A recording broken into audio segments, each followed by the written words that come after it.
ಹೋಗ್ಬೇಡ.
ಮಾರಿಕಾಂಬಾ ಜಾತ್ರೆ ಪ್ರಯುಕ್ತವಾಗಿ ಬೋಟಿಂಗ್ ಆಯಿತು, ಆಮೇಲೆ ಹೆಲಿಕಾಪ್ಟರ್ ತರ್ತೀವಿ ಅಂತ ಹೇಳಿದ್ದೀವಿ.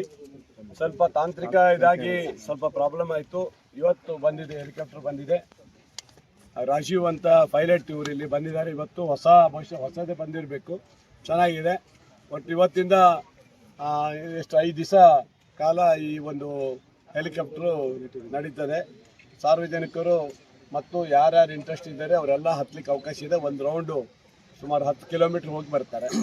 10 ಕಿಲೋಮೀಟ್ರ್ ಹೋಗಿ ಹತ್ತತ್ರ ಬಹುಶಃ ಇದೆಲ್ಲ ತಿರ್ಸ್ಕೊಂಡು ಬರ್ತಾರೆ. ಇನ್ನೂ ಜಾಸ್ತಿ ಬೇಕಂತ ಹೇಳಿದ್ರೆ ಡ್ಯಾಮ್ ಅವ್ರಿಗೆ ತೊಗೊಂಡು ಹೋಗ್ತಾರೆ, ಅದಕ್ಕೆ ಸಪ್ರೇಟಾಗಿ ದುಡ್ಡು ಇಟ್ಟಿದ್ದಾರೆ ಅಂತ ಕಾಣುತ್ತೆ. ಒಟ್ಟಿನಲ್ಲಿ ಸಾಗರ ಜನತೆಗೆ ಒಂದು ಅವಕಾಶ ತಂದು ಕೊಟ್ಟಿದ್ದೀವಿ.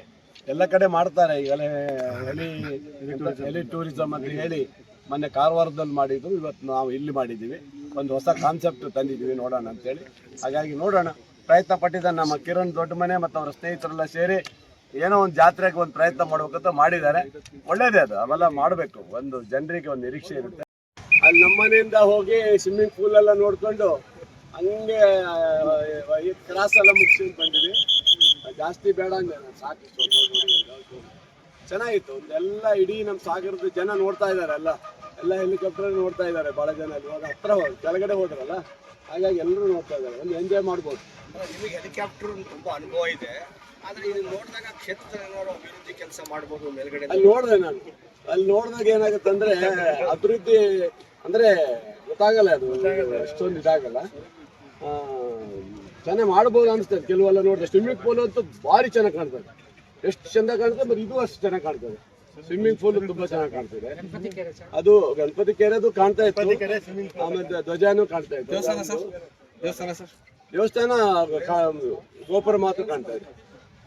ಚೆನ್ನಾಗಿರಕ್ಕಂತೂ ತುಂಬಾ ಚೆನ್ನಾಗಿದೆ, ನೋಡ್ಲಿಕ್ಕೂ ಖುಷಿ ಆಗುತ್ತೆ.